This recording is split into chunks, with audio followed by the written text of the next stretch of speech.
Welcome to Expanded You, the podcast dedicated to making Asian emotional health mainstream. Join me as we share real life stories and practical tips about developing your resilience so you can live out your highest vision of your life. I'm Suzanne, your host, a former aerospace engineer turned entrepreneur and master mindset coach.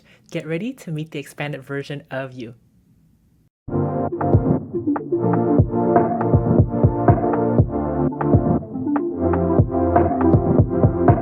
Welcome back to another episode of the Expanded You podcast.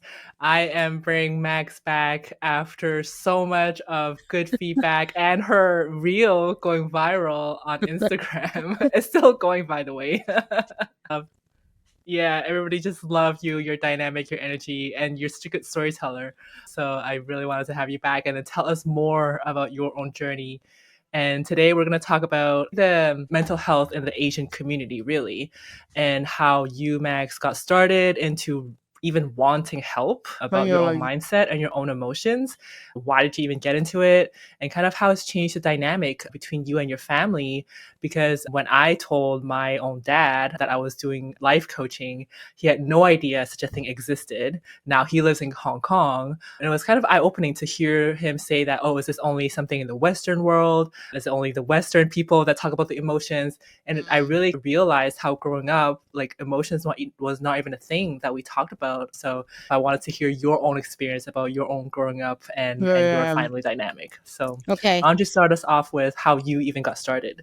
So that goes way back. I think I've been on my spiritual journey for 16 years. And the reason why I know that is because my daughter is 12. And I think I started before that, maybe even before that. And the reason why I know that because there was one very specific seminar that I went to.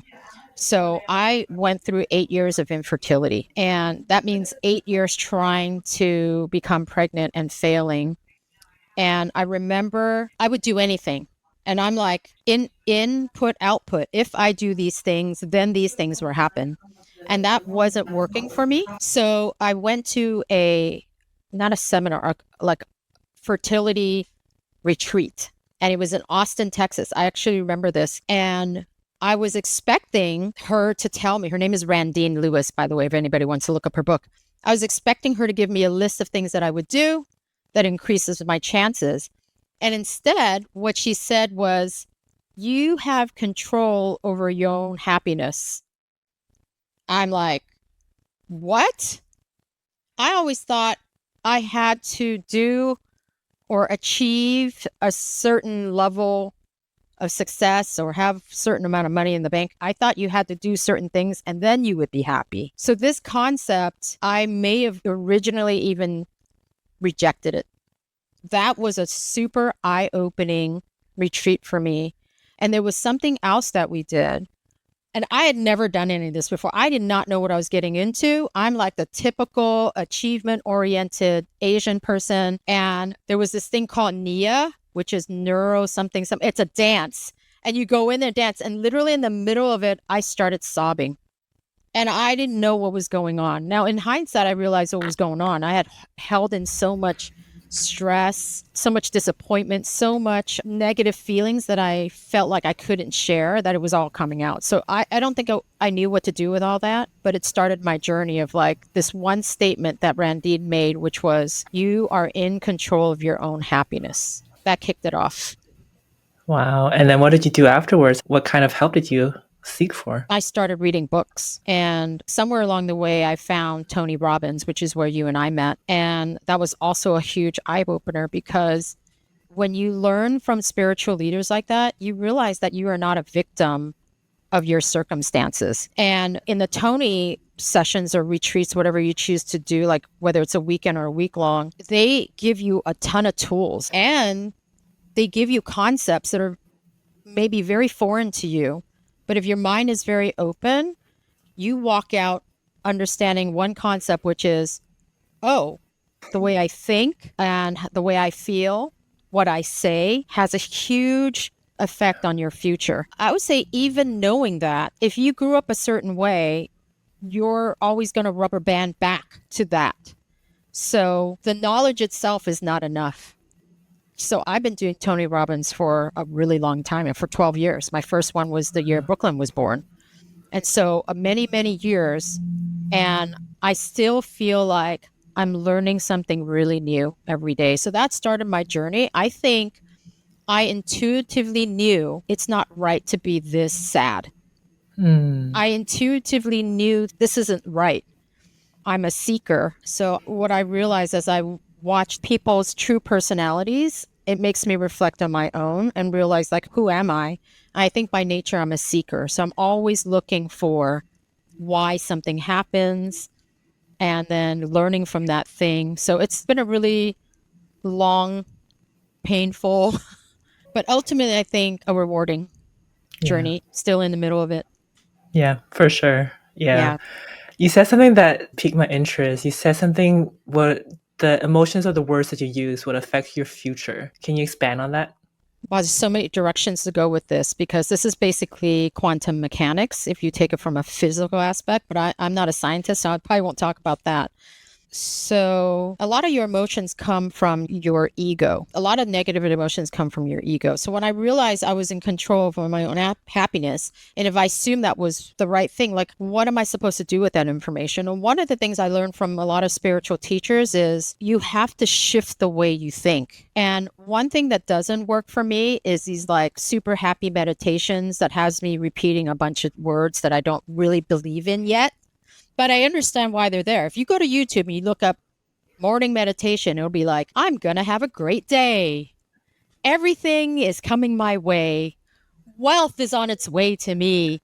And these statements are all actually true if you believe in them, but it's really trying to believe. So I spent a lot of time looking at my belief system and thinking and trying to figure out why I believe that. So there's certain things that I know do work. And that is, you have to be careful what you're saying. Sometimes, even if you don't believe it, this is really important for young girls. If you're a mom or even in yourself, to listen to what you're saying. Like sometimes, like I had a lot of like body image issues. So I know, and I look back at my photos, I'm like, I look great.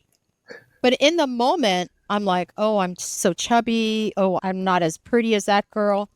There's a lot of that internal dialogue that you think you're keeping to yourself. But when you say those things, you're creating a belief system in your own mind. And even as I say that, it's a really kind of a negative energy to Mm. talk about that. So you do have to figure out more empowering things to say about yourself, right? And sometimes if you can't do that, you just feels like everything is really bad. You have to start with the smallest thing, like just being thankful for being alive. And you just put out another reel about that. And I think that's really important to understand, like to go back to the core and believe that just by being here, you're so lucky. And that nugget might take you to the next thing. Let me give you another example of something that has always been inherent in me. That is, I never believe that I'm trapped. Mm. So I stay in jobs for a long time because I'm actually very loyal and I don't like to leave a job undone. So that's what keeps me there. But once I start feeling like some sense of boredom or I'm frustrated, but I don't know why, I do spend a lot of time thinking, is there something that I can do about it? But at the end of the Mm. day, you are free to leave. Mm. And that belief system has helped me make some really big decisions in my life. One that I made just last year. I think we were talking after that. But that belief system that things are ultimately going to be okay gives me the courage to do the thing that's really scary. Mhm. It doesn't make it less scary, but I'm willing to take that jump because I have that belief system. I know a lot of people who feel like they're trapped in their jobs and they can't get out. Right. So what you say to yourself really manifests in the life. So if there is a life that you want, you have to start thinking and talking in a way that leads you that way. Yeah. And it's like for somebody you talked about like you didn't even realize you had the choice that you can be happy, right? Yes. How do you even realize that your thoughts are creating the emotions that you're feeling, right? It's like Because I'm telling you, I'm telling you, and you're going to have to believe that that's true. I'm trying to think of that other author, and it's not coming to my head right now. But I think I might have told this story in our last time we talked, which is he tells a story of him thinking all these crazy thoughts, and he's on a bus, and then he gets off and he realizes at some point that he is actually saying some of the things out loud, but he doesn't know. So he looks like a crazy person. So when you have that crazy self-talk, like, let me give you an example of something that somebody might think in their head but not say out loud. Oh my God, why did I just say that to him? Oh my God, now he's going to think I'm an idiot. Oh God, I hate it when I do this. Maybe I should just leave right now. Oh God, this is so embarrassing. And so all these words that you're not saying out loud, I mean, how do you feel when I say it to you right now? Does that feel good? It doesn't feel good. If you were to say those things out loud, people would think you're like flipping crazy. And you're doing this to yourself every day. I just saw a little video, and it was a woman describing her boyfriend and how her boyfriend is super confident. And when she met his parents, she realized that he got that confidence because his parents were always just telling him how awesome he was and how interesting he was and how the thing that he liked, like, you're so into that. Like, I just love that about you, son. Imagine if you had those parents telling you all those things. That becomes the talk track in your brain. Yeah. So when you have a talk track in your brain that's always criticizing you, you should look back to the way you were raised and ask yourself, is that talk track come from your parents? Like, where did it come from your friends?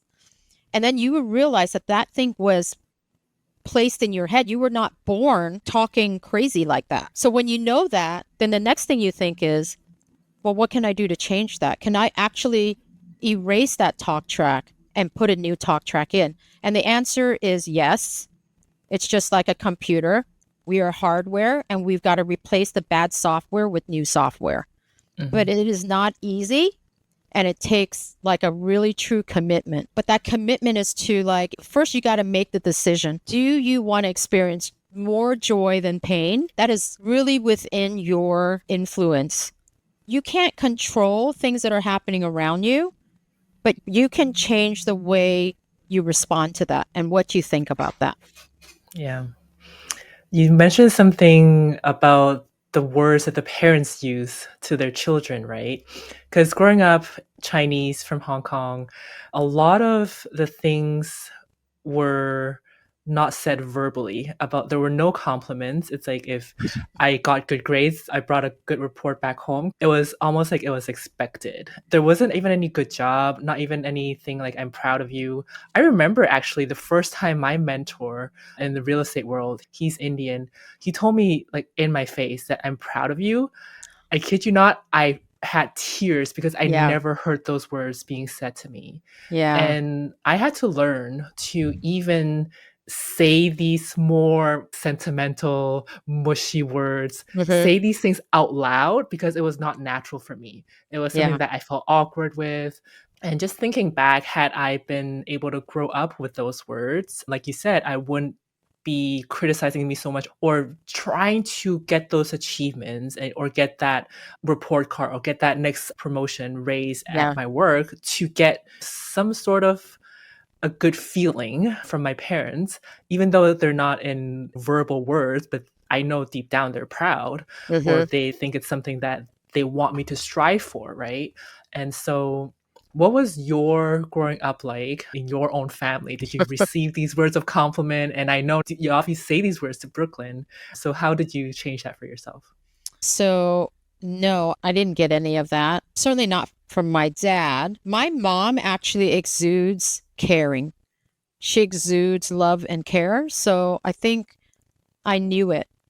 But my dad was constantly disappointed by whatever. We were just being kids. Like, if you're not like following instructions and doing something that he didn't like, he got really angry. Not just yelling, like really angry. And it was scary. So I think looking back, it certainly wasn't like my husband and his mom are always like, oh, I love you. I love you. I'm like, what? Do you do that? Wow. But they're many generations Chinese. They're like fourth generation here. So no, I certainly didn't get that. And it makes you want to seek the love somewhere else. Right. And, I always say like everybody's doing the best they could. My parents did the best they could with what they knew and the circumstances. Right. So I don't have any blame for them. But you do as a child, if you don't feel like you're whole, like you feel fractionalized, like you're not a whole person because you feel like there's something missing because you didn't get that complete love. Right. So you go seek it elsewhere. And so for me, that was achievement. And like to your point, nothing was ever good enough, even for myself.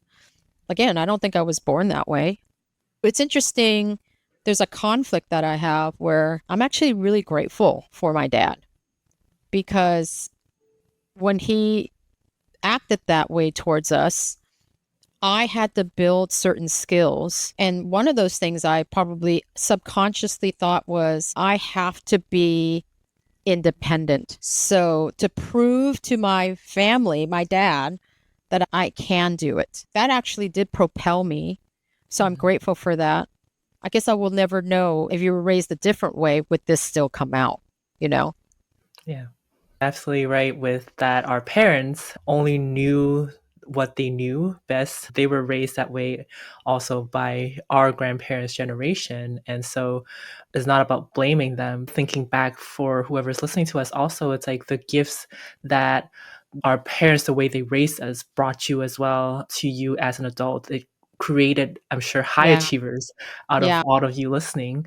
And you're probably learned very quickly, maybe at a job, and you're very smart. And that's what created maybe the lifestyle or the abundance that you're able to live with now.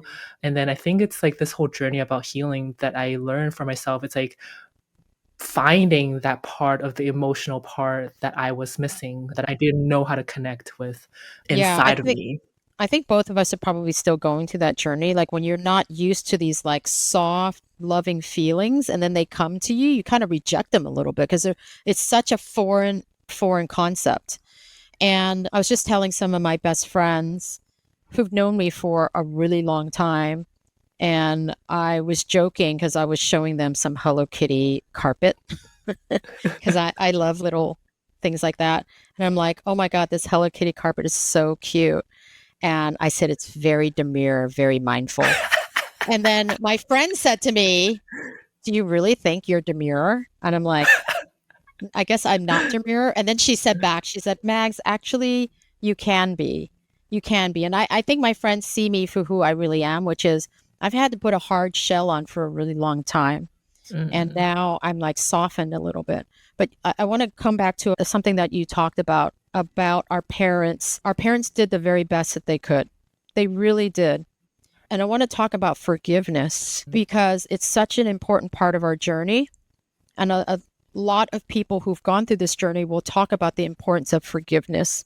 And that is, you must forgive whoever you're angry at, not because you think you changed your mind and thought, oh, they didn't do anything wrong. It's so that you can move on. Mm. And I often say to people, hey, people are doing the best they can because they are. Mm. Okay, I believe there's a small percentage of the population have bad intent, but most people do not. And if you can understand that, then you can maybe move beyond it because it wasn't about you. It should have been, but it wasn't. When they were parenting you and scaring the crap out of you, it's because they were scared that you would be homeless. They were scared that you would be poor. So they're just trying to use their way. And if you can understand that and let it go, then you can start deciding who you're going to be. If you can't let go of the past, you will perpetuate your past. Yes. Yeah. That's such a good point. The fact that I believe now that you've come to meet yourself, to understand your own self-talk, your own internal talk, and not criticize yourself first, I'm sure that has brought a huge difference with you and your daughter of how you talk to her, Yeah. and maybe with some compliments too, Yeah. right? Actually, a lot of compliments. And it's harder for me because I still hold some of the trauma. I also get triggered by certain ways, but it's getting better. And I think that's because of my daughter. So My daughter is neurodiverse. What that means is there are certain tools that don't work with her. And so how do I deal with that? I go to parenting classes. Mm. I have a parent support group, and every week we're taught a tool. And one of those tools with kids with ADHD is you have to give them positive reinforcement as soon as the positive thing is done. Mm. And they also recommend, if you can, touch them. It starts to build connections for the child that, hey, I want to do this thing. If people don't know about ADHD, I would say the reality is their brain chemistry doesn't produce enough dopamine. So if you want your child to do a chore, they literally can't get enough dopamine to motivate them to get up to do the thing. Mm. And so complimenting them for good things immediately actually, I think, helps them start to connect those things. Mm. And I think it's really knowing that that is how you need to parent somebody with ADHD makes me realize I also need to accept myself the way I am. Hmm. Because if I try to make her somebody different, I see the effects immediately. She's not the kind of kid that will not have anything to say if I tell her to do something. She literally challenges me right away. And she's smart enough where she's understanding, why are you telling me that? Like, that isn't even right. And I'm like, oh, that isn't right. So that makes me think about, hey, was I accepted the way I truly am? Mm. And can I accept myself the way I am? Mm. Right? Because social media is brutal. Like, you're never going to be thin enough, smart enough, rich enough, or Yeah. carry enough luxury handbags. It's never going to be enough. So you're always measuring up. And I think building self-esteem in yourself Mm.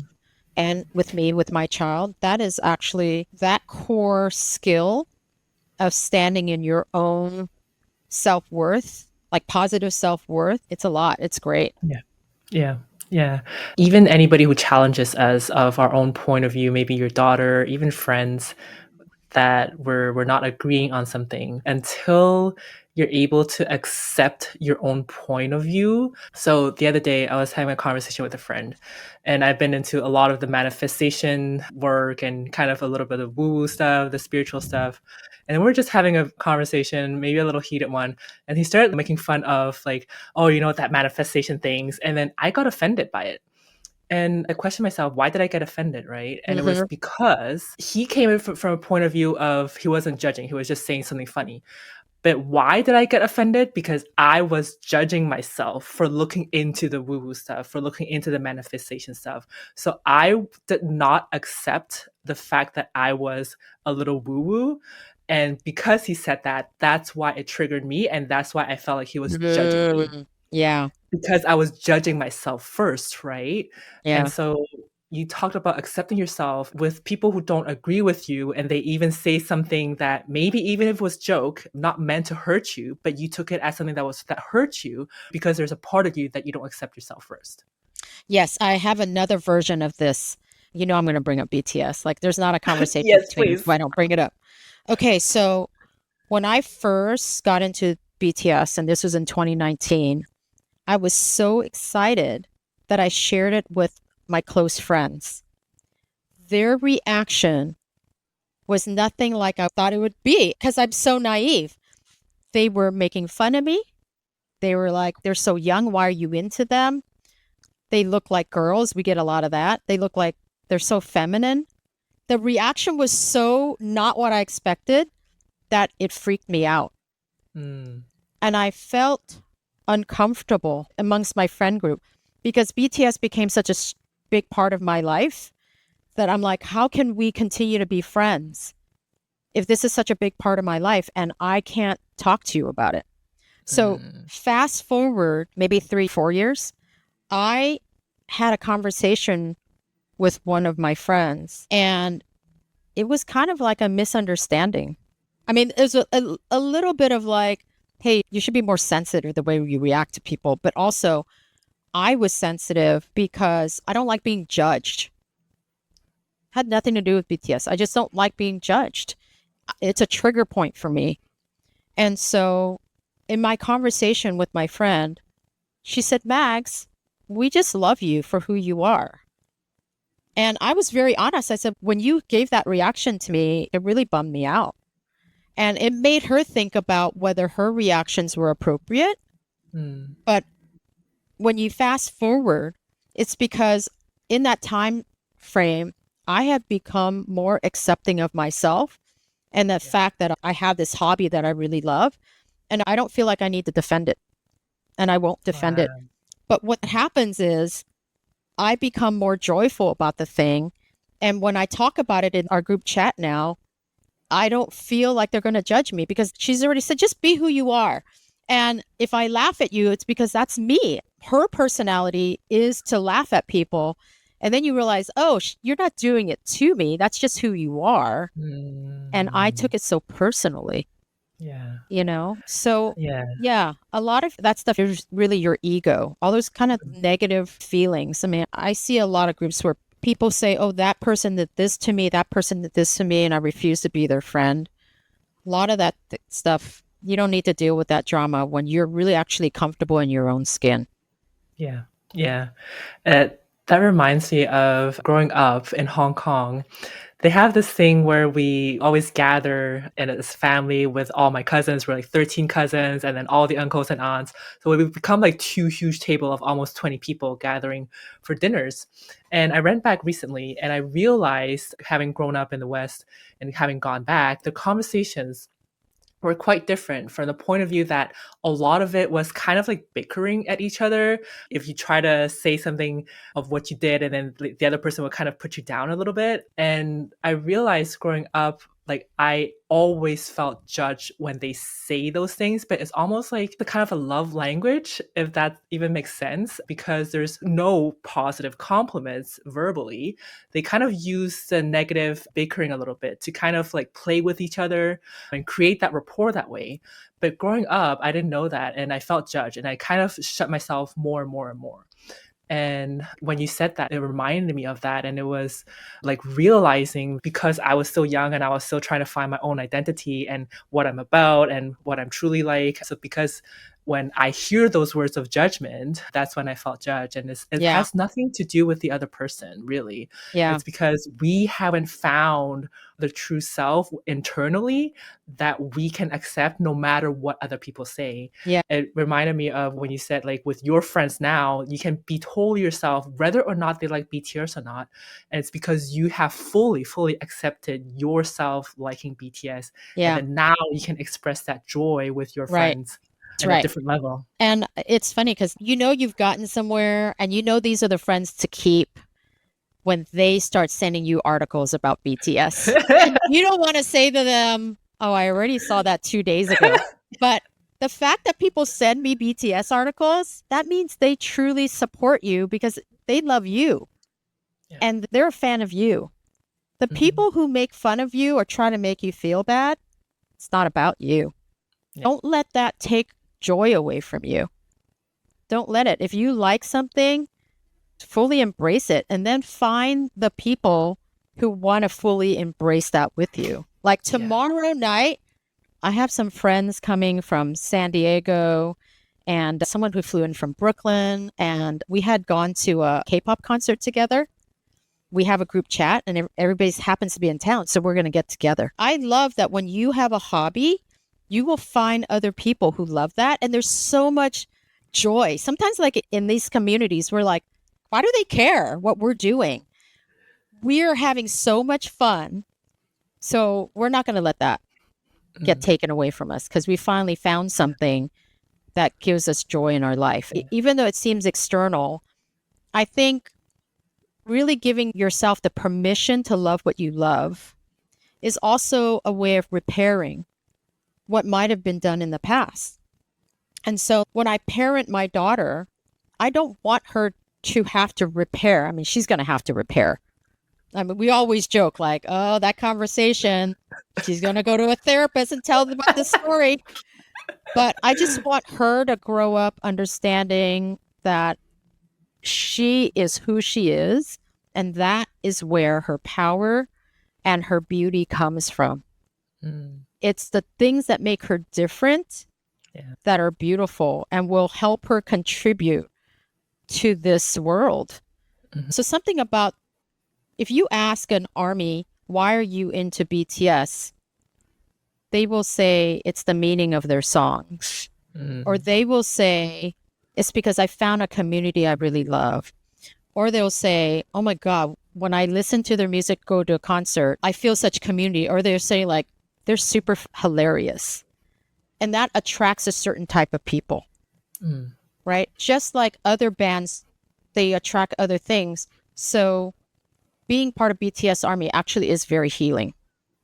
It's very healing. I think in the Asian community, like you said, like we're probably the first generation to really dive very deep into our mental health.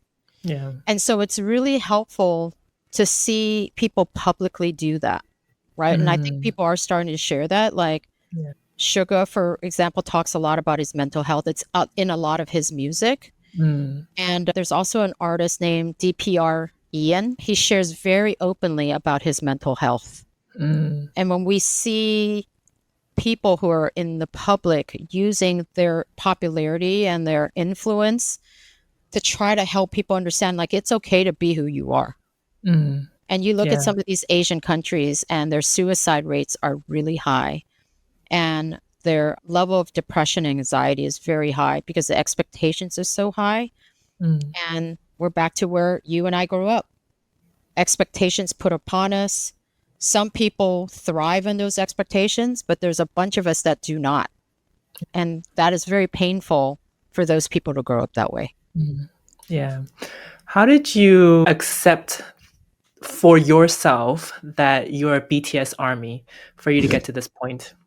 It's really hard. Once you start listening, you kind of fall into the rabbit hole. BTS came to me at a time where I really needed them. It was right before COVID, and I already was seeking something that I didn't have, and I didn't know what it was. Really, honestly, BTS was a distraction in the beginning. Instead of thinking about my real problems, let's go listen to this music, or let's watch this music video, or let's watch their practice video. And when they went to concert, it was so hard to get tickets. It became my purpose to get tickets. And I was really successful in getting tickets. I mean, I've seen them a lot of times. But those are all just distractions. Like, if you're going to be honest, and that's okay. Because I needed those distractions to make my life actually not so sad. But the sadness, it's going to get to you. You're going to have to deal with it. At that point, started going back to Tony Robbins. And I remember one of the sessions, I was just not into it. And that's because I was still in a victim mentality. So to say my journey in my own spiritual growth has gone up and down, made improvements. I'm like, yay, I learned something. I'm going to live that life. And then the external measures pull you back. Oh, I need to live in this neighborhood. Oh, I need to do that. I need to have this car. It pulls you back. And in my specific situation, I was not super happy in my workplace. And I didn't want to admit that. I didn't want to admit it. And so you look for distractions. At some point, the distraction doesn't work anymore, and you have to deal with the issue. Some people deal with it by picking up a different obsession or even getting more obsessed with something. But for me, I needed to stop. And at that point, it's interesting because BTS, their lyrics are so deep, and Suga's lyrics, August D, his lyrics are really about, like, some of them are like diss tracks, which I really love, which is like the big F you track. Like, you didn't think I could do it, and I did it. He has a lot of music like that. But he also has music about, the song Amygdala is really about, the amygdala is the almond-shaped organ in the middle of your head that its job is to remember scary, bad things that happened to you so that you could recognize it and protect yourself. It is really good, but it becomes not very good if it's like you can't let go of some of those fears, or the thing that you were afraid of, you no longer need to be afraid of them. So he has a song about that. And, you can listen to it. It talks about really his journey to how he's become who he is and letting things go. Yeah. And yeah, very meaningful, not only lyrically, but also a lot of images that are very metaphoric, a metaphor to how you need to go through life, how you need to let things go, Mm. and how that's the only way that you could move forward. So it could be music, it could be a book, a podcast, Mhm. friends. You need to stay in the community that's going to lift you up. Mm. And Yeah. BTS for me is part of the support network. They don't know Mhm. me. I'm just one in like 90 million people. But you want to surround yourself with things that lift you up. And there's a lot of things that their leader Namjoon says. You're just like, how are you in your 20s? And you said something so wise. I don't understand how he does it, but to have someone like that and have this many young people or old people like Mm. me listening to it, I just love that community that at least have somebody telling them, hey, it's okay. Like, I'm here for you. Mm. There's a lot of things they say. I'm like, how do you know that? Like, I'm Yeah. barely learning that. And I'm like middle age. the I think it's a good point. It's not about the age at all. And it's like when I started this journey, 5 years ago, I was probably 30. I was like, had I known all these tools about self-talk like 10 years prior, then I would have maybe been a lot further along in my own achievement journey. But it's like there's no perfect timing because I Yeah. look back and I'm like, had I even saw these messages when I was in my 20s, I wouldn't even care about listening to these. It wasn't something I was interested in. And it really takes that almost more challenging kind of obstacle in your own journey for you to really dive into. You want that happiness for yourself, or when you really realize that, hey, something's wrong with me, or I'm not happy in whatever I do. I Yeah. don't know what I can do. And then that's when you kind of seek help. And that's when you kind of listen to these messages and it resonates a little bit more with you. And so Yeah. there's no perfect timing, regardless of age. It's really depending on the life journey of where those big obstacles come. And Right. yes, those obstacles are not fun, not at all. For both you and me, Max, when we were both so unhappy in our corporate world. But looking back, it was the gift that put me and pushed me over the edge to find help. And had it not been for that bad boss that I really hated to its gust, now I see him as a beautiful gift for him being such a poor manager Yeah. because he pushed me over the edge. So That, it really that, takes those hard, challenging moments. yeah, Yeah. that really resonates with me because Suzanne, I did know 10 years ago. I started my Mm, journey 14, 15 years ago, and I did know. So I think for me, what it took was I was so addicted to the rewards of a corporate world yeah. that it was really keeping me in. And it wasn't until there was a breaking point where you're forced to learn. Like they say, the universe first whispers to you. And if you don't listen, it says it a little louder, until sometimes some of us need to be literally whacked so hard upside the head that you are thrown. And in your life, you become like you're not even functional. It's possible that you are not even functional. I went through months where I'm like, I need to take a break. I am not, like, something is not quite right. And I think everybody needs to stop and recognize that kind of sadness and anxiety is not permanent. Mm, And you're not trying to solution yourself out of it. It is your body and your mind telling you something is seriously not yeah. right. Because Yeah. again, who you really are, your body knows, your mind knows, your spirit knows, and you are now too far outside of that zone and you need to come back. If Yeah. you go too far, you're just not in the right place for you. And so all these things start happening. And I think you're right. I mean, there are very bad things that have happened in my life that were so challenging. But if it wasn't for my infertility, I wouldn't have found this spirituality. If it Yeah. wasn't for a really hard time at work, I would have made me think about, hey, what do I really enjoy doing? And I'm doing those things now. Like I get up and I really love going to work. I don't go anywhere. I work in the seat, but I really enjoy the conversations. I enjoy the problems I'm solving. And I'm like, oh, this is who I am. I feel like things will take care of themselves. Because again, I have this self belief that things will take care of things. And I do. And the messages Like BTS has been here since 2013. And it's not just them or a book or a quote that you see. You've seen this quote 1,000 times, but now that quote is so meaningful. And that's because you've gone through experience. Now that resonates. Before it did not. And that's okay. Yeah. That is absolutely okay. Yeah. I know we can go on forever. And I do want to ask you this one question because you mentioned something about how you started the BTS journey. It was a distraction at first, but the sadness never goes away. And ultimately, you still have to sit with it.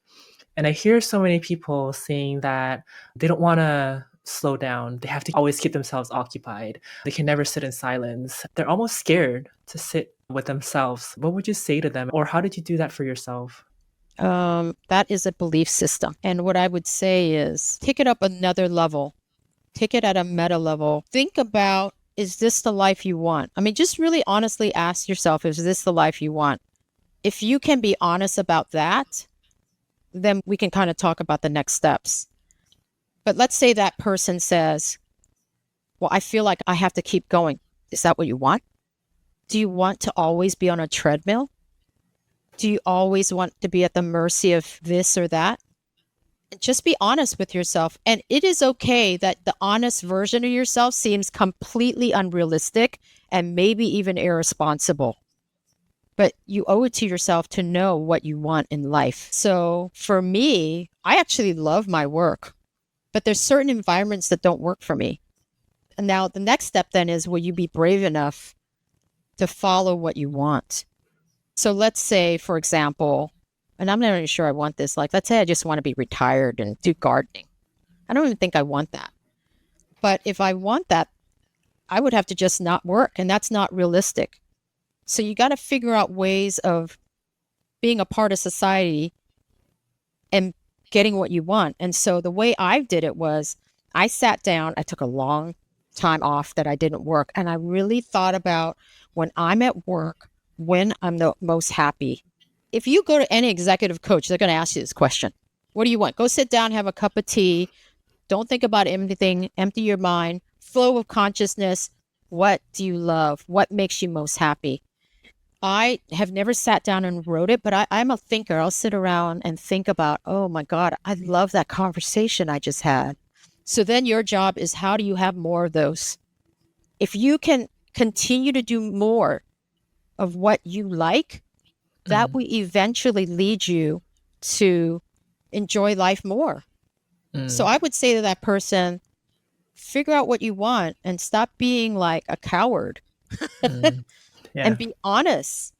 Be honest with yourself. Because I think some people are not willing to say it out loud because they're like, I can never have that. I don't really care whether you think you could have it or not. I'm not asking you, do you think you can have that? I'm asking you to be honest and write down or think about what you want.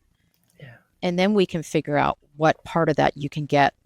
We complain a lot about things like, oh, that person did that, or it's such a bad day. I was such busy at work. And we talk a lot about things that we don't want. And when I first started this journey, my coach kept on asking me, well, what do you want? What do you want? I'm like, what do you mean what I want? I don't know what I want.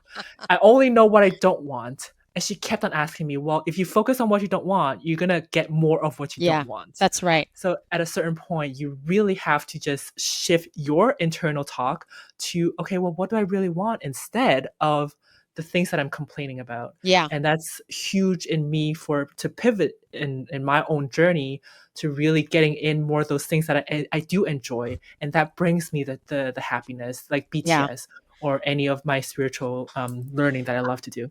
I will say, this is before I knew, like, you shouldn't focus on what you don't want.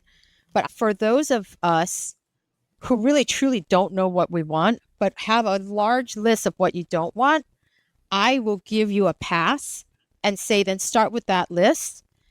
Then you need to stop doing those things. Mm-hmm. Okay, so if you don't know what you want, let's just take the little steps. Then what don't you want? And if you don't want those things, then get them out of your life. So for like, I hate the way this friend treats me. I want you to really reconsider how much time you're going to spend with that friend. You really need to protect yourself in that way. And that's what I did when I quit being a lawyer. I didn't know what I wanted. I just knew I didn't want that anymore. So When I was given an opportunity to do something else, I took it, right? Mm-hmm. And everybody was like, oh my God, you've been a lawyer for 1 year. What about all your school loans? And I'm like, I don't know. But Yeah. I know I can't do that anymore. And this thing seems more fun. And I'll figure out the school loans later. Mm-hmm. And that decision has been so pivotal in me going into video games and the Mm. career that I have now. You know, there are sayings, and you're like, oh, that saying is so old. Old people say those sayings. And you're like, because they're flipping true, because the old people have gone through life. And one of them is, when a door closes, another one opens. Mm. When a door Yeah. closes, another one opens. I saw this happen just yesterday, and I was like, wow. One door closed, somebody said no to me. Yeah. And then the next thing was, somebody said, can we have more of that? And I'm like, Mm. wow, that's amazing. Yeah. Yeah. I have one last question for you before we wrap up this episode, and I feel like we're probably going to have a part three. It's probably going to be a big question, but this work about sitting down with your own sadness, it's not the most fun, probably not the most easy. It does take courage, and I want to ask you about how did this whole work on working on your own mental health, emotional health, help you transform to become the person that you are today, and would you ever go back and not do that work for yourself? I would never go back. And I wish I was faster, actually. Mm. You know, these girlfriends that I'm talking about, they noticed in me that I wasn't happy. And I'm talking this in the middle of our spiritual journey. This is in the middle of you and me going to Tony Robbins like 3 times. And I'm going through this. And one of them called me and said, hey, you know, at some point, you can't keep talking about it. You need to do something about it. Mm. And she's like, why don't you see a therapist? And we're like, Mm. I don't know why I haven't seen a therapist. I don't know. I think because I thought if I go to a therapist, so what Asian people go to therapists? My parents be like, stop wasting your money on a therapist. But I said, well, I might as well try it. And at least it's somebody to talk to. I don't know, but every little step, like have the courage to give it a try. It's part of the journey. I Mm. think part of the journey is having an adventure of Mm. trying all kinds of different things. Like I've tried many things. I've done Tony. I'm seeing a therapist. I've done Joe Dispenza. If you don't know who that is, look him up. He's amazing. I've tried hypnotherapy. All of it helps. And sometimes you find that it doesn't help. Then you're like, oh, Mm. I stop. But I do have a set of things that do help now. But those are going to be very particular to me. And I think part of our spiritual journey or mental health journey is to like stop the belief system. Whatever is stopping you from getting help, that is a belief system. And that belief system, you got to really figure out what it is. Is it telling you, oh, people will make fun of you if you go to a therapist? Is it people will think less of you if you tell them that you're a little sad today? I think you have to really look at those belief systems and know that some of those belief systems are not to your benefit. Yeah, that's huge. Thank you for that. I really feel like we're gonna have a part three because we can I, talk I did. nonstop about this thing. I really didn't think I would tell you in a podcast that I was seeing a therapist. So there's that. No, but thank you for sharing that because Yeah, it's huge to even say that. I feel like, I don't know, maybe more with the Asian community than the rest. It's there's still maybe a stigma out there that, oh, I think there's so. something wrong with you Mhm. or that you're not normal. And almost people might There's get nothing. scared. There's nothing wrong with you. Yeah. If I say to somebody who grew up in a very functional environment, they're like, "Of course, there's nothing wrong with me." If you say it to somebody like me or somebody like you, maybe 10 years ago, you're like, "Of course, there's like 7,000 things wrong with me." Mm. Right? Whatever you believe is right. And again, it's another belief system. And I'm lucky that I actually do have an opening of accepting compliments. So like when people tell Mm. me that, I'm like, thank you. I went through years that I couldn't accept a compliment. How Yep. hard was that? Why is that so Yes. painful? Yes. You know? Even a simple example of why can I not accept a compliment? And almost the old me would have felt like I want to give a compliment back to the other person. Like I would feel bad about receiving a compliment. Just something as simple and as small as that. Mhm. I had to work through it with my own Yeah. coach, either with a coach or with a therapist, right? And it's like almost these things don't even get talked about on a regular conversations with some of our regular friends or at work. But it's something as small as that that would cause you to feel a little bit discomfort when you do get a compliment, or even giving a compliment and feeling awkward of even saying those mushy words. That is not a freeing, feeling, and I can tell you on the other side, after having worked through that, of why I even feel those feelings, on the other side is so much more freeing because now I get to really create a relationship, really genuine and at the heart level of really like you with you, Max, where we can really share our love and respect for each other freely and Yeah. openly, verbally. Yeah, we talked about this in our last conversation, like why it feels so comfortable for you and me to just talk. And Yeah. that's because I feel really safe with you. Mm, And I think you feel really safe with me. yeah. And it's such a great feeling. And that's why surrounding yourself with people who are here to really support you, that's like a lot. It all comes back to feeling whole. Like, how do you promote this concept of feeling whole? That is an Mm, acceptance of yourself. And there are clues that you do not feel whole. Little things like, why do I overreact to that? mm, Why can't I take a compliment? Those are clues that something isn't right. And there's nothing wrong with you. It's just that the software that was installed isn't the right software. yeah. So we got to delete that software and try to put new software in. Yeah. People like that metaphor.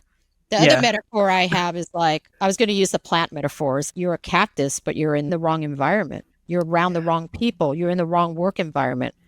You pluck that out and you put it in the right soil, a cactus is going to like grow and pop little flowers out.